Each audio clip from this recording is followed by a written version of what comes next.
G'day all, Bill Clancy from Curmudgeons with Dice.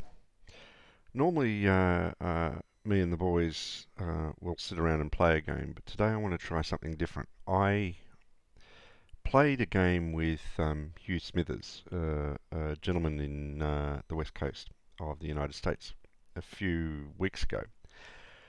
He originally contacted me about the Ardennes Offensive module, where he said that there are a couple of problems with it, and he was wondering if I could fix them. So I did that. And in the process of doing this, he said his previous opponents had told him that the game was broken, and I didn't quite believe him. So I said, let's play a couple of turns. So we played a couple of turns, and we agreed on a small rule change, which I'll get to in a minute, about in order to facilitate the playing of the game. So what I want to do today is I want to set up and play the files, the log files for the Vassal game that we played, because I think Hugh has hit upon something, that this game is badly broken.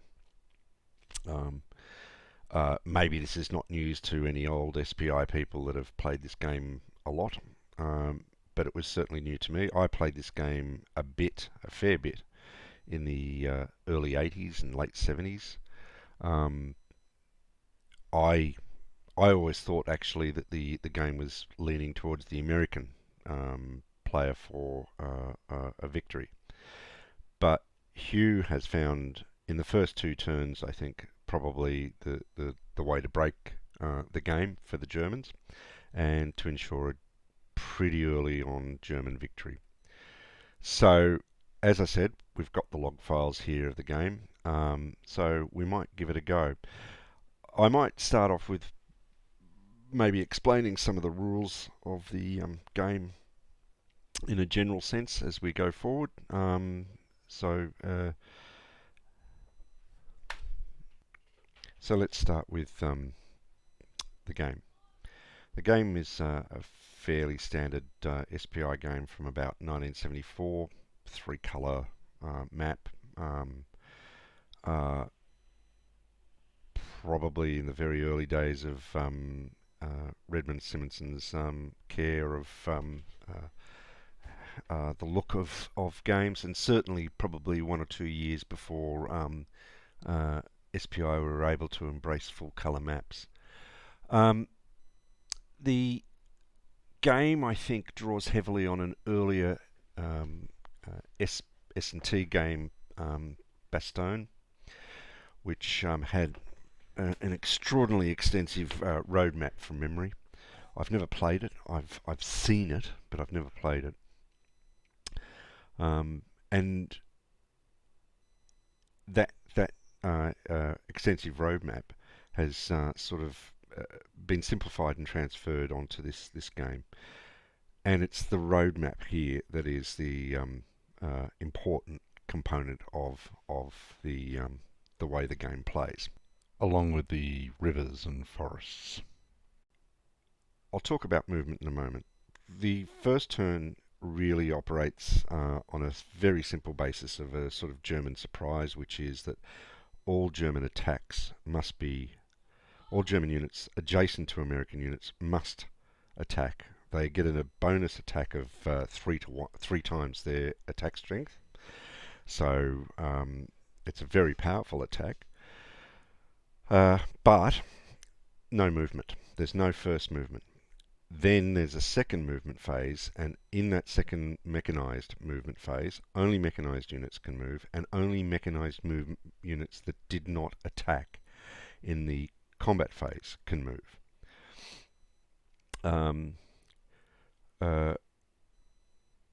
Bridges across rivers. If there is a friendly unit within 3 hexes of a bridge, that bridge is considered interdicted. So we might look at this. So from the start up here, that's interdicted, that's interdicted, that's interdicted, all from the American units here.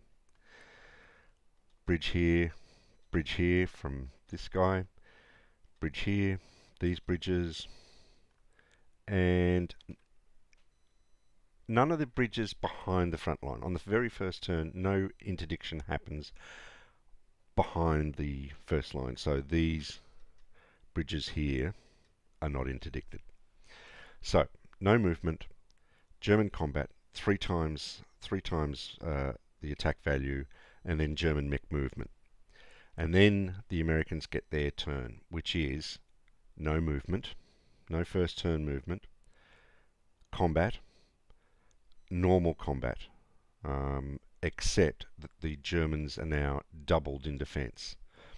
And then finally a mech movement phase where any an American mech unit that hasn't attacked can move again. So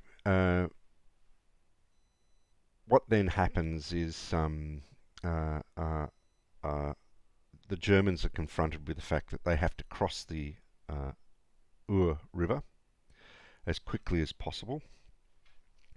They get victory points for blocking these entry hexes here. And the only way they can claim the ones on the south and the southwest and the southeast side of the map is they have to occupy Bastogne, which is there. The Germans and the Americans also pick up 1 victory point per unit destroyed. Doesn't matter what the unit is, if it's destroyed, you get 1 victory point.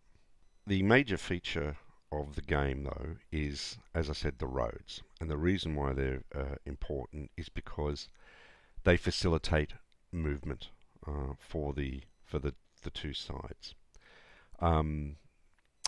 Moving a road as a normal unit, no modification, provided the bridges aren't interdicted, could move up to 10. 1, 2, 3, 4, 5, 6, 7, 8, 9, 10. Or rather, their movement allowance.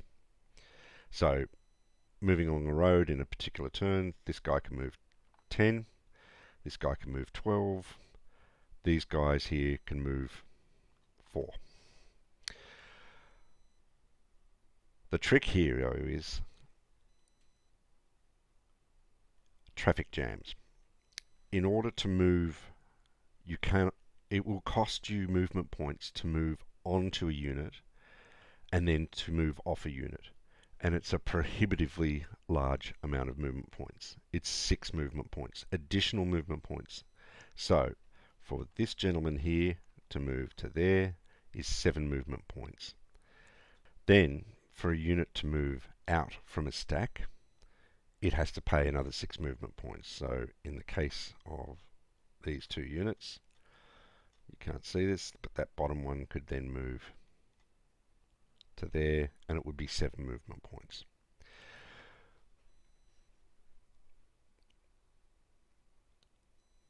The beauty of this is that by stacking your units up and moving a unit out, you can automatically move through a zone of control. We might get a chance to see that. I can't remember if we do this.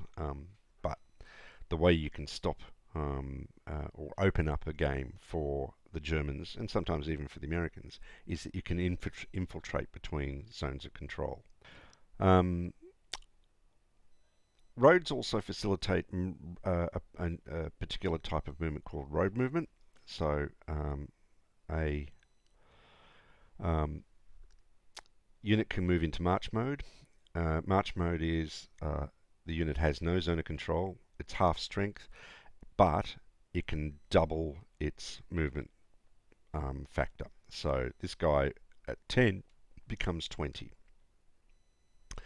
The downside of it is he can't move across uninterdicted bridges at all.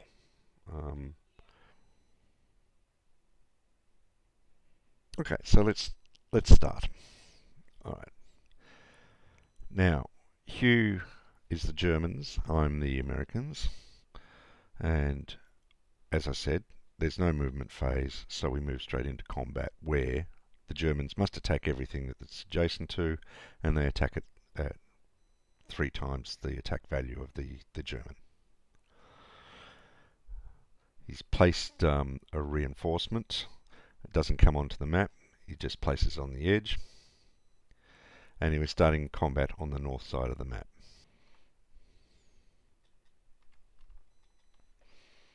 Three to one. And because it's in a town, 3 to 1 gives us only a defender result. Okay. Oh, this is the table that the Germans use for the first 6 turns. This is the table that the Americans use all the way through the game. After the first 6 turns, both players are using the standard combat results table, the bottom one. All right. But 3 to 1 basically is a DR. The thing about towns is you're not obligated to accept a DR result. So a DR result is basically no effect. Unless the defending unit wants to accept the DR. In this case, the Americans do not accept the DR.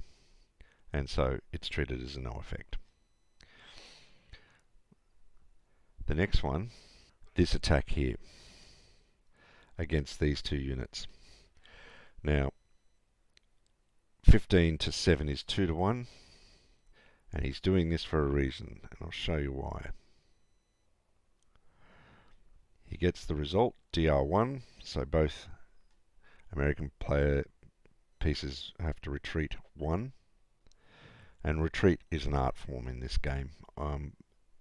It doesn't appear now as a problem, but later on, maybe when we get down to this side of the map, you'll see why DR's retreating winds up being a very, very elaborate dance. Alright, so those 2 units have retreated. Infantry can't advance after combat, only armour can, and it can only ever advance 1 hex. In this case there's no retreat, but the important thing about this is this attack here, this unit, the 5-4 here, is now encircled. If the German player manages to force a retreat on these 2 combined, then the 5-4 here will die, as it can't retreat through a zone of control. So let's see what happens. 1 to 1, and he rolls a 3. He's got a 50% chance of doing this. 1, 2, 3, or he could have had an AR. It's a 50% chance. So 5-4 is eliminated,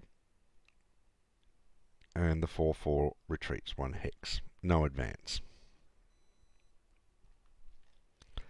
We move to the next attack here, and the idea being he's trying to put some pressure on this guy, but he won't.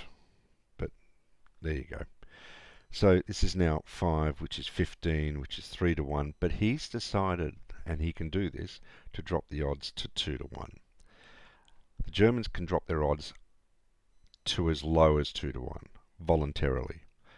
The Allies can drop them voluntarily to 1 to 2.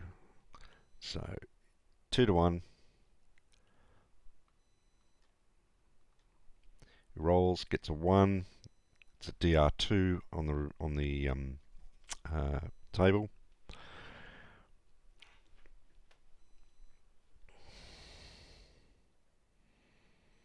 So he retreats. Now, this actually probably demonstrates finally the elaborate rule of retreating. Retreating has to follow certain criteria. The first criteria is if a unit is retreating, it has to retreat towards supply. Then the next criteria is it has to retreat in either a clear terrain hex or a road hex. So towards supply, and then in this case a road hex. So the 412 has retreated from here along a road to there. That is actually the only way he can retreat. He can't retreat this way. He can't retreat this way, and that's because there's also another criteria that says he has to be minimum 2 hexes away from his hex of retreat. So the only hex that he can go to is there. So he retreats there. And Hugh indicates that's not what he wanted. I'm not sure, though, what else he could have done, but the 310 advances. Now 4 to 1 on a 3-4. I think he wanted a 1 to 1 on this one. So 4 to 1 on the 3-4. So he's now attacking here. He rolls a 1. That's an exchange. That's a good thing for for me. So that results in the 3-4 being destroyed and one of the 2 4s being destroyed. Again, the victory points indicate both players will get 1 victory point for that. The actual value of the combat unit is not part of the exchange.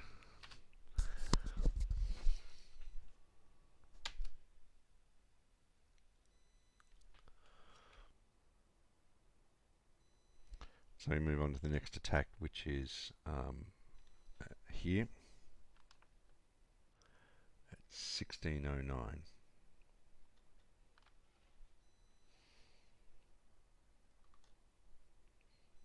It's a 2 to 1 attack, sorry, 3 to 1 attack, which he's going to reduce to 2 to 1. He rolls a 3, so he's going to get a retreat, and it's a 1 retreat. No advance. So the next attack here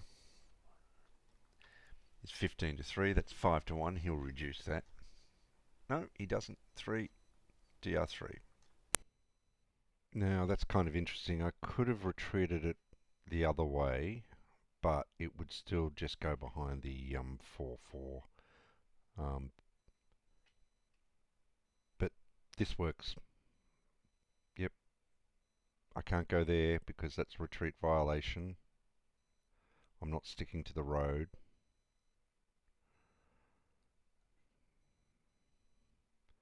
I'd have to follow the road.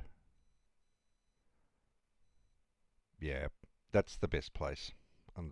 Well, behind the 4-4 or there.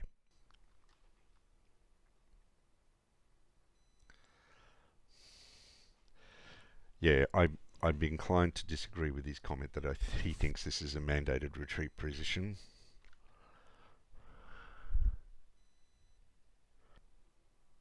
So the next attack is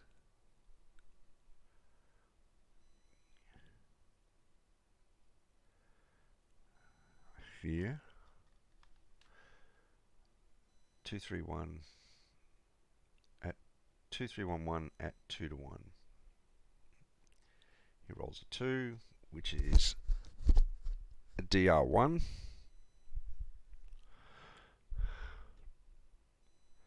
And he's opted for the 410 not to advance. The next one's a big one, 8 to 1. There is no, at 8 to 1, there is no retreat option available. It is either a destruction or an exchange. So let's see how he goes. 1. That's going to be destruction. Yep. Destroyed. And the 410 crosses, it's advancing.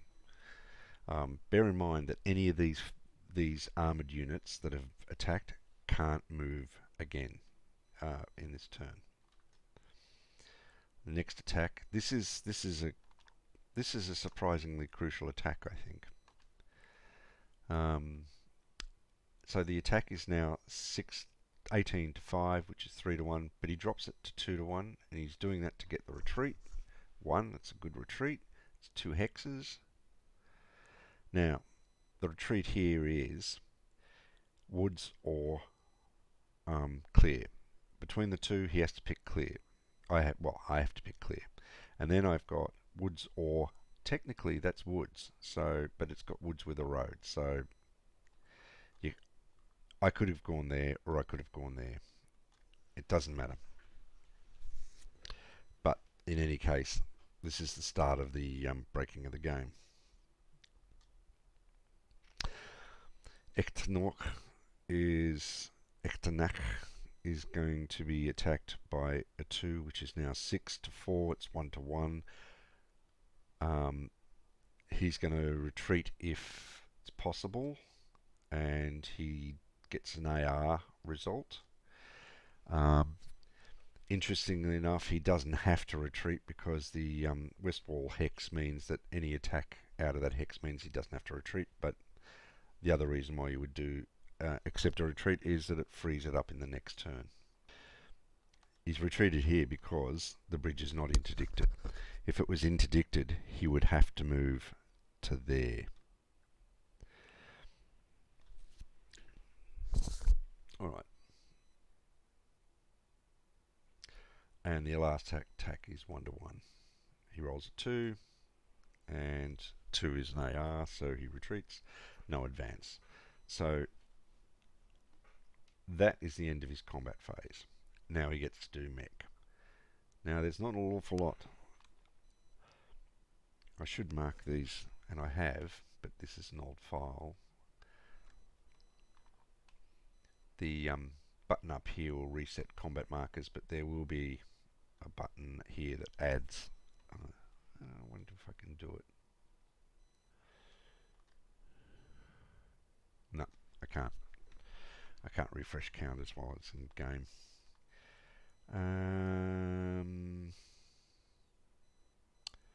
So he can't move. He can't move. He can't move.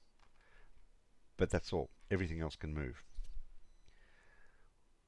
Oh, any armor can move, not the infantry. So the first thing goes is he takes the march mode. Now, doubled in movement while it's in march mode. And he's dropping it out of march mode after 4 hexes. It costs 6 movement points to change, so 6 plus 4 is 10. That's as far as it can move. Now he's going to move these 3 10s from, I think, Panzerlehr. 1, 2, 3, and then he's going to cross this ford here, which is a lot cheaper than crossing a river. It's actually, I think, 2 extra movement points. So I'll just check that. 3 extra movement points. So 1, 2, 3 plus 3 is 6, plus 1 for the hex is 7, 8, 9, 10.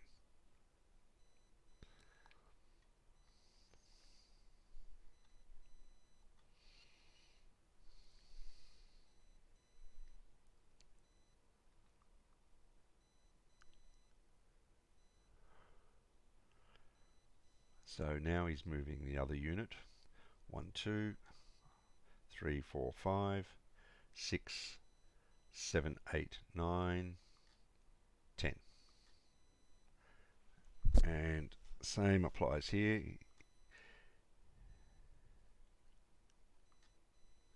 He can't move through the ford here because he's going to have to cost 3 to cross the ford, 1 for the hex, and then 6 to stack, which would be 10. So he spent 1, 2, 3, 4, 5, 6. There's no way he can do that. He can cross the river, so he has to stop there, which is what he does.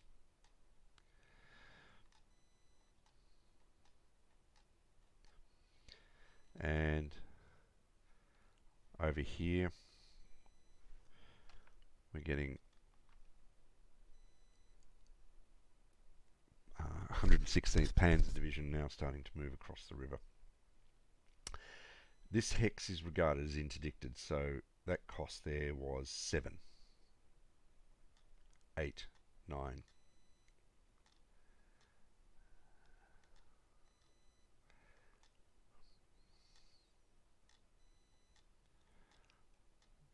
He's moving a lot of the units up to the St. Vith region.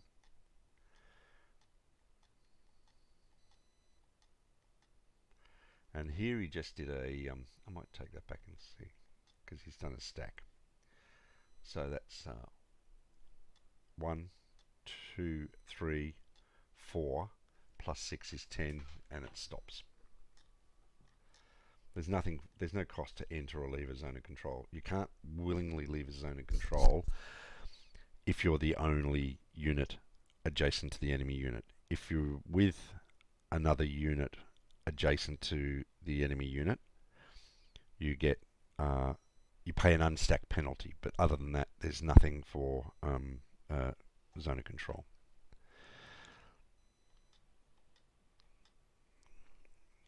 Okay, so that's the end of the German turn. All right, a couple of things. This is painful.